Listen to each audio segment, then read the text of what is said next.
ఎవరైనా సరే ఆరోగ్యంగా ఉండాలంటే శుభ్రత పాటించాలి. మరి శుభ్రత కావాలంటే ఎలిం ప్రొడక్ట్స్ వాడాలి.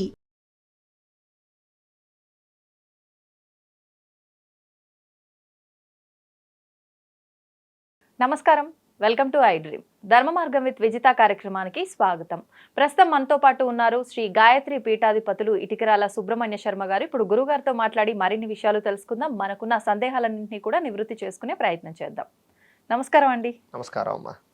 గురుగారు, శ్రావణ మాసం ఆల్రెడీ ప్రారంభం అయిపోయింది. మనకు శ్రావణ మాసం ప్రారంభం అయిందంటే ఆడవాళ్ళందరికీ కూడా ఈ మాసం అంతా ఒక మంచి పండగ వాతావరణం. అంతే, మగవాళ్ళకి కూడా మేము అనుభవిస్తాం కదా తెలుస్తుంది. ఓ షాపింగ్ అదే అనుకుంటున్నా.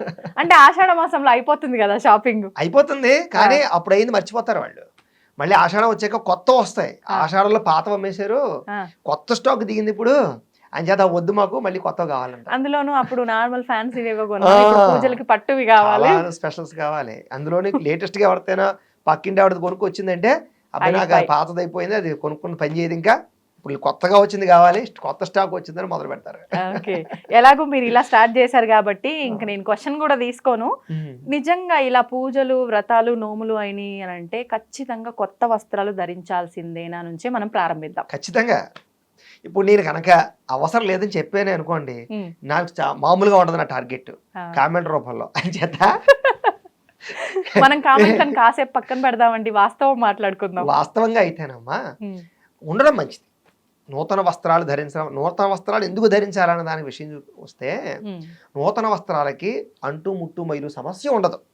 ప్రధానంగా మనం ఏదైనా సరే, ఇదేనే కాదు, వరలక్ష్మి వ్రతమనే కాదు, మనం ఇంట్లో ఏ శుభకార్యం చేసుకున్నా నూతన వస్త్రాలు అంటాం. కారణం ఏంటి? తడిపారేసిన బట్టలు అనుకోండి, మళ్ళీ ఎవరైనా బయట వాళ్ళు ముట్టుకుంటే అది మడికి పనిచేయదు. అంచేత అదే నూతన వస్త్రాలు అనుకోండి, పట్టు వస్త్రాలు ఒకటి, నూతన వస్త్రాలు ఒకటి. విశేషం ఏంటంటే కనుక, నూతన వస్త్రాలు ఎవరైనా వచ్చి ముట్టుకున్నా ఏం చేసినా అవి ఆచారానికి పనిచేస్తాయి అనమాట. అంటు ముట్టు మైలుకి ఇబ్బంది లేకుండా వాటికి ఆ ప్రభావం ఉండదు. అందుచేత మనం ఏ పూజ చేసుకున్నా, సాధారణంగా ఏ పూజ చేసుకున్నా అలాంటి విశేషంగా జరిగేటటువంటివి జనాలతో చేసుకుంటాం మనం. బయట నుంచి వస్తారు, బంధువులు వస్తారు, చుట్టాలు వస్తారు, రకరకాల ప్రదేశాల నుంచి వస్తారు. సో ఇంకా ఆ పరిస్థితుల్లో మనం నేనేదో తడిపారేసుకున్నాను, మడి కట్టుకున్నాను, నన్ను ముట్టుకోకంటే కుదరదు. అంచేత ఏ శుభకార్యం చేసుకున్నా నూతన వస్త్రాలు ధరించాలి అనేటటువంటిది సాంప్రదాయం. ఒక సందేహం అండి, ఇప్పుడు ఇవి తడిపారేసిన తర్వాత ఎవరో తాకుతారు కాబట్టి పనికిరావు ఆ భావన ఉంటుంది మనకు. మరి కొత్త వస్త్రాలకి తప్పు లేదా? అంటే షాప్ లో ఈ మధ్య కాలంలో అయితే డైరెక్ట్ గా ట్రయల్స్ కూడా వేస్తున్నారు ప్రతిదీ కూడా. అంటే ఇది ఖచ్చితంగా కొత్తది అంటే ఎవరు తాకలేదు, డైరెక్ట్ షాప్ అతను చూపించాడు, నేను తీసుకొచ్చి కట్టుకున్నాను అనడానికి లేదు. అవును, మరి దానికి తప్పేం లేదంటే నూతన వస్త్రము అని దాన్ని మనం ఎలాగా చేయాలంటే కనుక, దాన్ని నిర్ణయం తీసుకోవాలంటే కనుక, ఒక్కసారి తడి పారేసే వరకు అది నూతన వస్త్రం. మనమైనా సరే ఇప్పుడు దీక్షా వస్త్రాలు అంటారు. మేము యాగాలకి యజ్ఞాలకి వెళ్ళాం అనుకోండి, మాకు కూడా నూతన వస్త్రం ఇస్తారు, పంచికండువా లాంటిది. దాన్ని మేము ఏం చేస్తామంటే 10 రోజులైతే 10 రోజులు, 5 రోజులైతే 5 రోజులు అదే పంచికండువాని తడి పారేయకుండా దాన్ని కట్టుకుంటాం. అప్పుడు అది అంటే ఇడిచిన వస్త్రంగా కాదు, అది తడి పారేసే వరకు దీక్షా వస్త్రమే అది. సో కాకపోతే ఏంటంటే కనుక, మనం ఏదైనా మలమూత్ర విసర్జన చేసే సమయంలో కట్టుకోకూడదు, ఆహారం తినేటప్పుడు కట్టుకోకూడదు. మీరైనా సరే, మీరు ఇళ్లలో మీరు వ్రతాలు చేసుకునే సమయంలోనైనా సరే, మీకు అది ఎప్పటిదాకా పనిచేస్తుందంటే కనుక, ఆ బట్టలతోటి మలమూత్ర విసర్జన చేయకుండా ఆహారం తినకుండా ఉన్నంత సేపే మీకు అది పనిచేస్తుంది, దీక్షా వస్త్రం కింద లేదా కొత్త చీర కింద. అది అలా ఎన్ని రోజుల వరకు? ఇప్పుడు మీరంటే వరుసగా ఒక 10 అనుకోండి, 10 రోజులు. ఇప్పుడు మేము ఈ రోజు ఒక పూజ ఏదో ఉంది, తర్వాత మళ్ళీ ఒక 1 వీక్ తర్వాత, ఇప్పుడు శుక్రవారాలే తీసుకోండి, ఈ శుక్రవారం మా ఇంట్లో పూజకు కట్టుకున్నా, నెక్స్ట్ శుక్రవారం వేరే వాళ్ళ ఇంట్లో పసుపు బొట్టుకు నేను అదే కట్టుకొని వెళ్ళొచ్చా? పక్కన పెట్టి వెళ్ళొచ్చు, అది పనిచేస్తున్నాను. మీకు తడి పారేసి దాకా నూతన వస్త్రం, అప్పటిదాకా మీకు ఆచారంగా పనిచేస్తుంది. కానీ టర్మ్స్ అండ్ కండిషన్స్ చెప్పాను కదా, మలమూత్ర విసర్జన చేయకూడదు, ఆహారం తీసుకోకూడదు. ఈ వ్యవస్థ లేకుండా చేసుకున్నంతసేపు అది మీకు పనిచేస్తుంది. కాబట్టి ఆ రకంగా కొత్త వస్త్రాలు అవి. ఓకే, ఎలాగో వస్త్రాల టాపిక్ అయిపోయింది. మరి వరలక్ష్మి వ్రతం వచ్చేసింది, ఇంకా ఆల్రెడీ శుక్రవారం, మొదటి శుక్రవారం అయిపోయింది, ఆ రోజు చేసుకునే వాళ్ళు చేసుకుంటారు. ఈసారి మనకు 3వ శుక్రవారం చెయ్యాలి అని చెప్పి అంటున్నారు. అంటే పౌర్ణమికి ముందర వచ్చే శుక్రవారము అని అంటే 2వ శుక్రవారం చేస్తాం. ఇప్పుడు ఈసారి 3వ శుక్రవారం చేస్తున్నాం కదా, ఒకసారి దాని గురించి వివరణ. సాధారణంగా మనకి వరలక్ష్మి వ్రతంలో వచ్చే కథే అది. మనకి సాధారణంగా వరలక్ష్మి వ్రతంలో ఉండే కథ ఏంటంటే కనుక, చక్కగా మనకి చారుమతి అనే స్త్రీ ఉంటుంది, చాలా మహాపతివ్రత ఆవిడ, పతివ్రత అంటే ఏంటి అంటే కనుక భర్తని అత్తమామని సేవిస్తూ ఉంటుంది ఆవిడ, ఓకే. భగవంతుని ఆరాధన చేస్తూ ఉంటుంది. కుండెనమ్మనే ఒక పట్టణం, అదేంటి బంగారు ప్రాకారాలు, ఆ వజ్ర వైడూర్యాది ఐశ్వర్యాలతో కూడుకున్నటువంటి పట్టణం అది. కానీ విచిత్రం ఏమిటి, ఈవిడ మాత్రం వేద స్త్రీ, బ్రాహ్మణ స్త్రీ, ఏమీ లేదు ఇంట్లో. కానీ ఆవిడ దగ్గర ఉన్నది ఏంటి, ధర్మం, దేవతా భక్తి, ఇది ఉంది. కాబట్టి చారుమతికి రాత్రి కల్లో కనపడింది. కనపడి ఓ చారుమతి, నేను వరలక్ష్మీదేవిని, నీ భక్తికి మెచ్చి నీ యొక్క పాతివ్రత్య ధర్మానికి మెచ్చి నేను కల్లో ప్రత్యక్షమయ్యాను. నువ్వేం చేస్తావంటే శ్రావణ పౌర్ణమికి ముందుగా వచ్చేడు శుక్రవారం నాడు నువ్వు నన్ను కనుక పూజిస్తే నీకు సౌభాగ్యాన్ని కలగజేస్తాను, సకల ఐశ్వర్యాలు కలగజేస్తాను అని కల్లో కనపడి చెప్పింది. ఇక్కడ కథలోనే చెప్పింది. కథలో ఏముందంటే కనుక పౌర్ణమికి ముందుగా వచ్చే శుక్రవారం అని స్పష్టంగా వరలక్ష్మీదేవే చెప్పింది చారుమతికి. సో కాబట్టి ఇక్కడ మనం కూడా అర్థం చేసుకోవాల్సింది ఏంటంటే పౌర్ణమి ముందుగా ఎన్ని వారాలు వస్తాయి, ఎన్ని వారాలనే లెక్కలోకి రాదు. పౌర్ణమి ముందుగా వచ్చే వారాలన్నీ పనిచేస్తాయి పూజకి. కానీ వరలక్ష్మి వ్రతం అనేటటువంటిది ఎప్పుడంటే కనుక ఈవేళ పౌర్ణమి, నిన్న వరలక్ష్మి శుక్రవారం వచ్చింది, నిన్నే లెక్క. ఒకవేళ ఈవేళ పౌర్ణమి, ఈవేళ శుక్రవారం వచ్చింది అనుకోండి, ఇది కూడా లెక్కలోకి రాదు. ఈవేళ పౌర్ణమి, ఈవేళ శుక్రవారం వచ్చింది, ఇది కూడా లెక్కలోకి రాదు. దీని ముందర అయిపోయిన శుక్రవారం, దీని ముందర పౌర్ణమి ముందుగా వచ్చేది అనేటటువంటిదే ఇక్కడ అండర్లైన్. మరి ఇప్పుడు కొన్ని సందర్భాల్లో పౌర్ణమి ఈ రోజు ఉందనుకోండి, ముందర శుక్రవారం చేసుకుందాం అనుకున్నాము, అనివార్య కారణాల వల్ల ఆటంకం కలిగింది, మరి తర్వాత పనికిరాదు అని అంటే ఇంకా ఇయర్ వదిలేయాలా, చేసుకోవచ్చా? అందుకనే ప్రస్తుత కాలంలో ఏం చేస్తున్నారు అంటే కనుక పౌర్ణమి ముందుగా వచ్చే శుక్రవారాన్ని ముందుగా ఇంకో శుక్రవారం వస్తుంది చూసారా. అదృష్టం ఏంటంటే ఈ సంవత్సరం 3 వచ్చేసాయి, సాధారణంగా 2 వస్తుంటాయి. కాబట్టి వాటిని వినియోగించుకుంటూ ఉంటారు ఇలాంటి స్త్రీలు. ఏదైనా మనకి డేట్ వచ్చే సమయం ఉన్నా, ఏమైనా ఇబ్బందులు ఉన్నట్టు వాళ్ళు ఏం చేస్తారంటే కనుక అప్పటికి నాకు అవ్వదు, ఆ రోజు అవ్వదు కాబట్టి ఇంకా ఇది కూడా పౌర్ణమి ముందుగా వచ్చే శుక్రవారం లెక్కలోకి వస్తుంది కాబట్టి దాన్ని ఆచరించుకుంటారు. కానీ శాస్త్రం ప్రకారంగా అయితే కనుక అదే లెక్కలోకి వస్తుంది. అంటే అవకాశం ఉంటే మనకి ఖచ్చితంగా చేసుకోవాల్సినటువంటిది వరలక్ష్మీదేవి సాక్షాత్తు చెప్పింది కాబట్టి అదే చేసుకోవడం ముఖ్యం ముందర.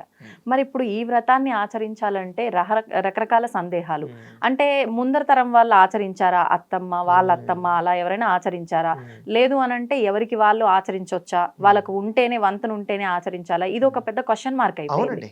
ఎలా అండి? అవును, ఇప్పుడు ప్రధానంగా అదే చెప్తున్నాను. అప్పటిదాకా ఈ కథలోనే వరలక్ష్మీదేవి అత్తగారు మామగారు ఆచరించారా పూర్వం ఎవరన్నా, వాళ్ళ తర ఆచరించారా? వరలక్ష్మీదేవి కనపడి చెప్పింది. కథలో కొంచెం ఎదరికెళ్దాం. అప్పుడు రాత్రి కలలో చెప్పేసింది. చెప్పిన తర్వాత వెంటనే అక్కడే కలలోనే ప్రదక్షిణ పూర్వక నమస్కారం చేసింది చారుమతి. చేసి కళ్ళు తెరిచి చూసేసరికి వరలక్ష్మీదేవి కనపడలేదు. ఇంటికి 4 మూలలా వెతికింది, ఎక్కడా అమ్మవారు కనపడలేదు. ఓహో నేను కలగన్నాను అనుకుంది. రాత్రి నిద్ర పట్టలేదు, పొద్దునే లేచి అత్తగారికి మామగారికి భర్తకి చెప్పింది. చాలా మంచి విషయం, మంచి కళ వచ్చింది నీకు, సరే భగవంతుడే సాక్షాత్ చెప్పాడు కాబట్టి నువ్వు ఆచరించు అని చెప్పారు. ఆవిడ ఏం చేసింది, ఇక్కడ వినాలి, ఆవిడ ఏం చేసింది, ఇంటి చుట్టుపక్కల వాళ్ళు కూడా చెప్పింది. ఇప్పుడు మనలాంటి వాళ్ళు అనుకోండి, నీకు ఏదో పలానా పూజ చేస్తే నువ్వు కుబేరుడు అయిపోతావు అంటే ఎవరికి తెలియకుండా తలుపు వేసుకుని చేసేస్తావు, చెప్పరు. కానీ ఆవిడ అలా కాదు. ఆవిడ ధర్మాత్మురాలు కాబట్టి నాకొచ్చిన సౌభాగ్యం నాలా ఉన్న ప్రతి స్త్రీకి రావాలనుకుంది. చుట్టుపక్కల అందరు స్త్రీలకి చెప్పింది. అందరు స్త్రీలు కూడా సరే ఎక్కడెక్కడో చేసుకుంటే మీ ఇంట్లోనే చేసుకుంటాం అని అందరూ వరలక్ష్మి ఇంటికి వచ్చి శుభ్రంగా ఇల్లంతా శుభ్రంగా కడిగి ఆవు పేడతో అలికి ముగ్గులు పెట్టి సగ్గరం బ్రహ్మాండంగా ఓ పంతులు గారిని తీసుకొచ్చి బ్రహ్మాండంగా పూజ చేసి ఓ ప్రదక్షిణం చేసేసరికి గల్లుమని పట్టీలు కనపడ్డాయి, ఆభరణాలు కనపడ్డాయి. ఆహా ఇదంతా వరలక్ష్మీదేవి అనుగ్రహం. 2వ ప్రదక్షిణం చేసేసరికి ఒళ్ళంతా ఆభరణాలు. ఓహో ఇదంతా వరలక్ష్మీదేవి అనుగ్రహం. 3వ ప్రదక్షిణం చేసేసరికి ప్రతి ఇంట్లో కూడా ఐశ్వర్యంతో నిండిపోయింది, సౌభాగ్యంతో. అంతేకాదు అప్పట్లో వాహనాలు ఏంటి, ఇప్పుడు బెంజ్ కార్లు అవి ఎలాగో అప్పుడు గజవాహనం అలాగే, ఇప్పుడు మామూలు కారు ఎలాగో అప్పుడు అశ్వవాహనం అలాగనమాట. వాహనాలతో నిండిపోయింది. వాళ్ళ ఇళ్ళ నుంచి వాహనాలు కూడా వచ్చేసి ఇక్కడ నుంచి ఉన్నాయి.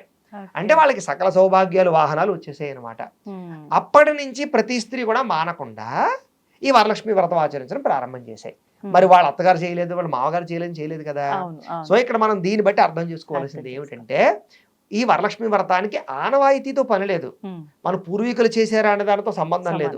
లక్ష్మీదేవి చేస్తే సౌభాగ్యం వస్తుందని చెప్పింది కాబట్టి ఎవరైనా ఈ వ్రతాన్ని ఆచరించి సౌభాగ్యాన్ని, ఐశ్వర్యం కావాలి, సౌభాగ్యం కావాలంటే ప్రతి స్త్రీ ఆచారాన్ని వేరే సాంప్రదాయంతో సంబంధం లేకుండా చెయ్యొచ్చు. ఇప్పుడు అంటే మొదటి ప్రదక్షిణకు ఒక రకమైన సంపద, రెండో ప్రదక్షిణకు ఒక రకమైన, మూడో ప్రదక్షిణకు ఒక రకమైన, అంటే ఇది మన పురాణాల్లో మనకు చెప్పింది ఒక ఉదాహరణగా తీసుకొని మనం చేసుకోవాలి అన్న ఉద్దేశంతో, అంటే ఈ రకంగా అయినా చేస్తారు అనే ఉద్దేశమా, నిజంగా ఇవన్నీ కలిసి వస్తాయనా? అయితే ఒకటి గుర్తుపెట్టుకోవాలి ఇక్కడ, ఒక మనిషి యొక్క భక్తి తత్పరత ఎంత తీవ్రంగా ఉండేది అంటే, మన పూర్వీకులు మనకి రామదాసు కాలంలో కానీ అన్నమాచార్యుల కాలంలో కానీ వాళ్ళకి భగవంతుడు ప్రత్యక్షమయ్యాడే లేదా, వాళ్ళందరూ వాళ్ళే గోరుముద్దలు తినిపించారా లేదా, అవన్నీ మనం వింటున్నామా లేదా? మా సాక్షాత్ వెంకటేశ్వర స్వామి అనంతటి వాడు అక్కడ ఆయనతో ఆ పాచికలు ఆడాడా లేదా? ఈ కారణం ఏంటి? వాళ్ళ భక్తి అంత గొప్పది కాబట్టి భగవంతుడే ప్రత్యక్షమయ్యే స్థాయికి వెళ్ళిపోయింది. అప్పట్లో వరలక్ష్మీదేవి మీద ఉన్న భక్తి సాక్షాత్తు అమ్మవారు ప్రత్యక్షమయ్యే స్థాయికి, అంత ఆభరణాలు వచ్చే అంత స్థాయిలో వాళ్ళ భక్తి, వాళ్ళ పూజ ఉండేది. కానీ ఇప్పుడు మనం ప్రత్యేకంగా కోరిక కోసం చేసుకుంటాం. వాళ్ళు అక్కడ అలా చేయలేదు, వరలక్ష్మీదేవి మీద భక్తితో చేశారు, తెలియకుండా వచ్చింది అది. వాళ్ళు తెలుసా, ఈ ఒక ప్రదక్షిణ చేస్తే బంగారు ఆభరణాలు వస్తాయని, రెండో ప్రదక్షిణ చేస్తే ఒళ్ళంతా నగలు వస్తాయని తెలిసి చేయలేదు. అక్కడ భక్తి అమ్మవారు కనిపించి చెప్పింది చెయ్యాలి అన్న భక్తి తప్ప ఏం లేదు. భక్తితో చేయడంతో ఏమైనా ఇస్తారు. అయితే ఇంకొక విషయం ఇక్కడ కనిపించి అంటే ప్రత్యక్షంగా అప్పటికప్పుడు ఇన్స్టెంట్గా వచ్చేవి వేరు, తెలియకుండా వచ్చేవి వేరు.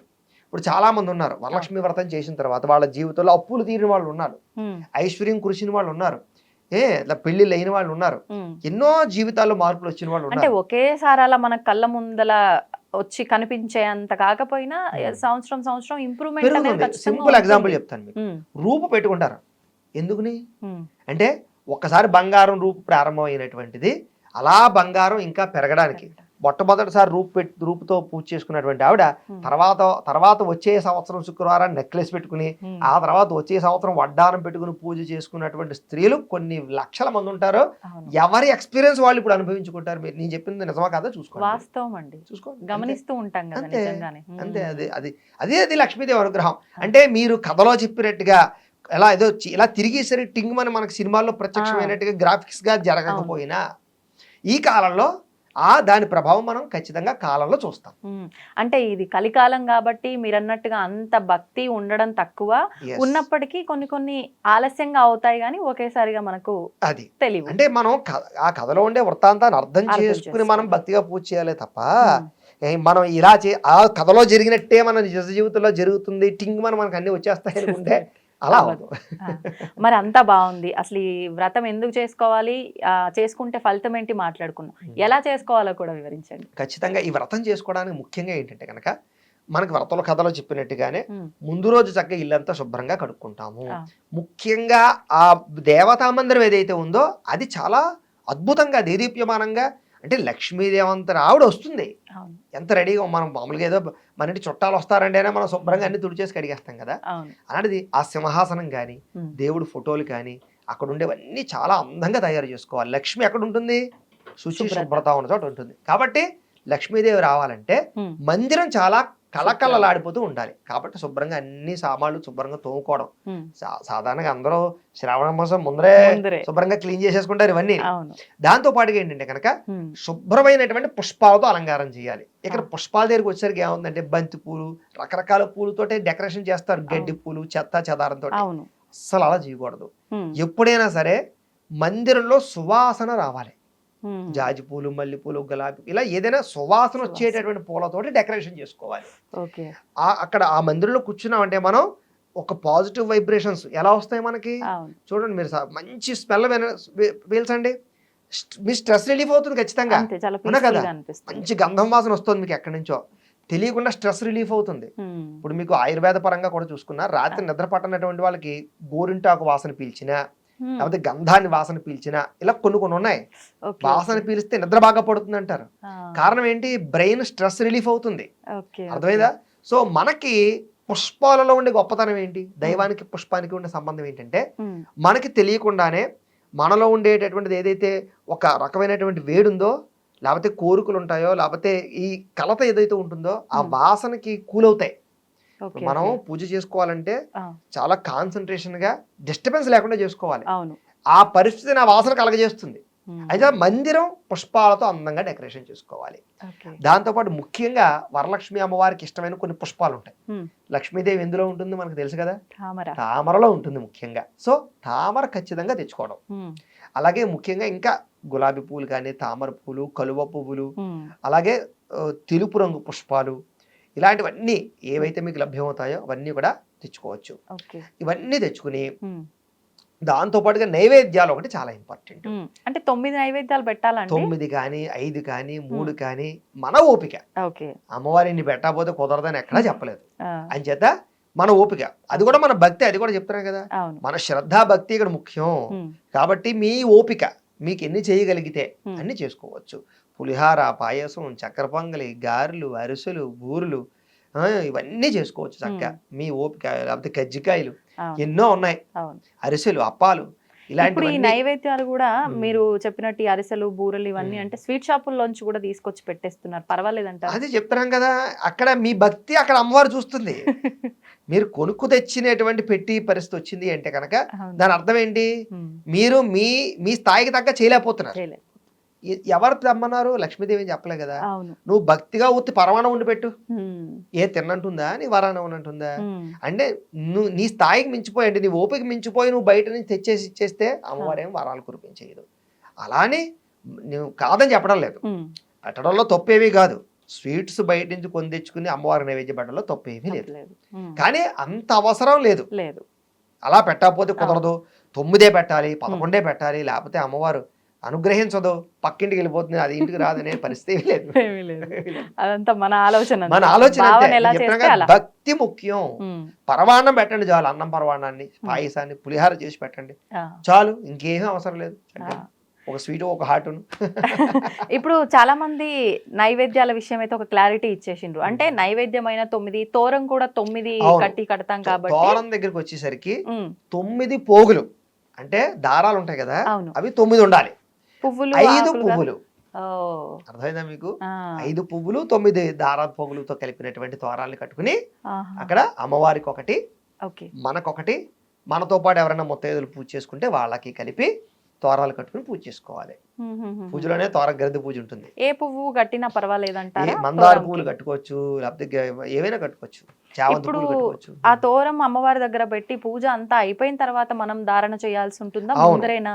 కాదు, పూజ అంతా అయిన తర్వాత మనం తోరం కట్టుకుని కథ వినడం కానీ, కథ వినేసాక తోరం కట్టుకోవడం కానీ చేసుకోవచ్చు. ఓకే. ఇప్పుడు ఈ తోరం కొంతమంది 5 రోజుల తర్వాతే తీయాలి, కొంతమంది 9 రోజుల తర్వాతే తీయాలి అంటారు. అసలు వాస్తవం ఏమీ కాదు, అవసరం లేదు, తర్వాత రోజే తీసేయచ్చు. అక్కడతోటే ఆ తర్వాత రోజు దీక్ష అయిపోతుంది. అది తర్వాత రోజు అమ్మవారిని ఉద్వాసం చెప్పేసిన తర్వాత తీసేయచ్చు, ఇబ్బంది ఏమీ లేదు. ఓకే. ఇప్పుడు అమ్మవారి ఈ పూజకి కొంతమంది అమ్మవారిని చక్కగా నిజంగా అమ్మవారు అక్కడికి వచ్చి కూర్చున్నారా అనే రకంగా అలంకరించుకుంటారు, కానీ కలశం అనేది పెట్టరు. కొంతమంది కలశం ఖచ్చితంగా పెట్టి పూజ చేస్తారు. కలశం ఉండాలా, అవసరం లేదు? అదే చెప్తున్నాను, ఇక్కడ కలశ లేకుండా ఆరాధన చేసుకున్నా నష్టం ఏమీ లేదు. కానీ కలశ పెట్టుకోవడం వల్ల వచ్చే సమస్య ఏంటి? ఫస్ట్ ఆఫ్ ఆల్ ఏంటి సమస్య ఏంటి? కలశ పెట్టుకుంటే మీకు వచ్చిన ఇబ్బంది ఏంటి? ఫస్ట్ ఇక్కడ ఏమవుతుందంటే అండి, ఈ అనుమానం ఎక్కడ వచ్చిందంటే, దసరా సమయంలో ఏం చేస్తారంటే కలశ పెట్టి పూజ చేస్తారు. అప్పుడు కలశ పెట్టారనుకోండి, దీక్షగా చేయవలసి వస్తుంది వీళ్ళు, కంటిన్యూనిటీ 9 రోజులు. సో అప్పుడు ఏం చేస్తారంటే దసరా సమయంలో కలస పెట్టకుండా కుదిరినప్పుడు పూజ చేసుకుంటారు కొంతమంది, లేదా మూల పూజలు వచ్చాక పూజ చేసుకుంటారు. ఆ సమస్య ప్రతి పూజగా వస్తుంది. కలస పెట్టి పూజ చేసుకుంటారా, కలస లేకుండా పూజ చేసుకోవచ్చా అని డౌట్లు వస్తూ ఉంటాయి. సో వరలక్ష్మీదేవి దగ్గరికి వచ్చేసరికి కలశలోకి వరలక్ష్మీదేవిని ఆవాహన చేస్తాం కాబట్టి కలశ ముఖ్యం. ఇక్కడ మనం ఏం చేస్తాం, పూర్వకాలంలో విగ్రహాలు పెట్టలేదు, మనం చిత్రపటాలు పెట్టుకుంటాం. సో మనకి ఇప్పుడు అమ్మవారి స్వరూపం ఎక్కడ వస్తుంది? కలశలోకి వస్తుంది. కాబట్టి మనం ఏం చేస్తాం, చెంబు పెట్టి కాస్త మామిడి కొమ్మ పెట్టి, కొబ్బరికాయ, జాకెట్ మొక్క, గాజులు పెట్టి ఆవిడే వరలక్ష్మీదేవిగా మనం భావించి ఆ కలశే లక్ష్మీదేవిగా పూజ చేస్తాం. మనం విగ్రహం ఉండదు ఇక్కడ ఇళ్లలో ఉండదు. సో కాబట్టి కలశ పెట్టుకోవడం చాలా ప్రాముఖ్యత వరలక్ష్మీదేవి పూజకి. పెట్టుకోను అంటే కనుక నష్టమేమీ లేదు, మనకు తోచిన విగ్రహం పెట్టుకోవచ్చు.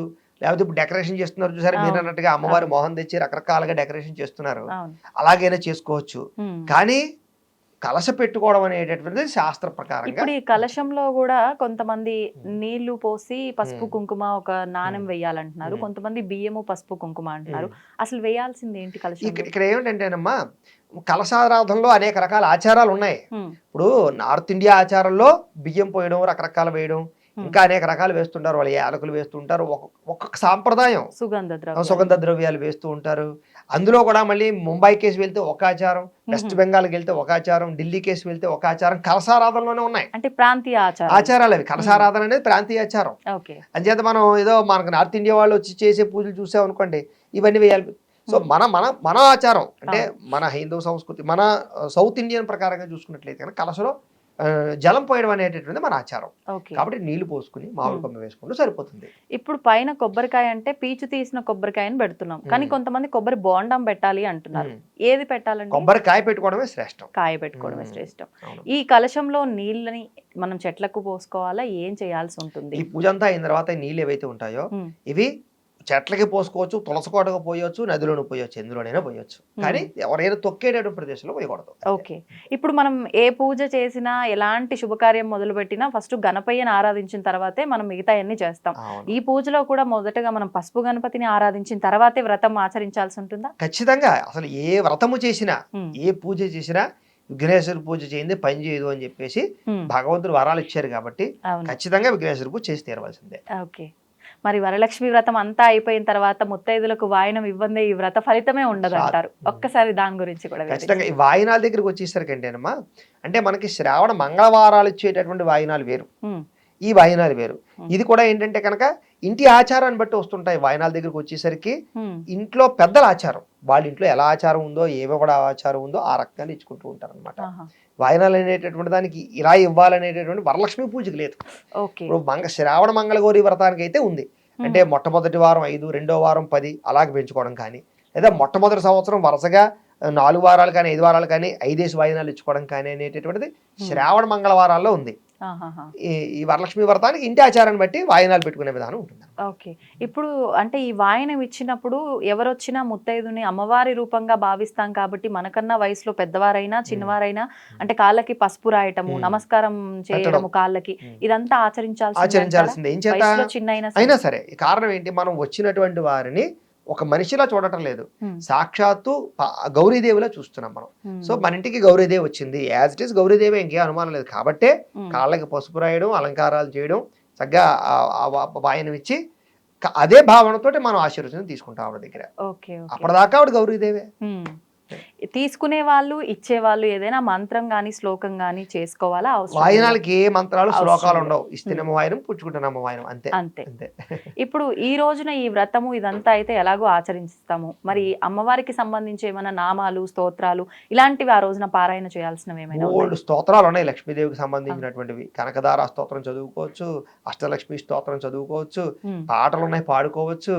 ఎవరి ఓపిక వాళ్ళది, ఎన్నైనా చేసుకోవచ్చు. ఎన్ని చేసుకుంటే అమ్మవారికి కాదు ఉంటుంది. చేసుకోవాలి. చేసుకుంటేనే ఇప్పుడు ఏదో మొక్కుబడి పూజ చేసేయడం కాదు, కాసేపు అమ్మవారి సమక్షంలో గడపడం, కాస్త పారాయణ చేయడం. పూజ ఎంతసేపు ఉంటుంది? గట్టిగా అరగంట. చేత మిగతా పారాయణలు కూడా చేసుకుంటూ అవన్నీ చేసుకున్నట్లయితే కనుక దాని ప్రభావం వేరేగా ఉంటుంది. ఇప్పుడు ఈ పూజ పురోహితుల సమక్షంలో ఆచరించాలా? ఎవరికి వారైనా పుస్తకం దొరుకుతుంది కాబట్టి ఆచరించుకోవచ్చు అంటే? ఖచ్చితంగానమ్మా. ఇది చాలా పెద్ద ఇంపార్టెంట్, పెద్ద సమస్య, పెద్ద క్వశ్చన్ ఇది.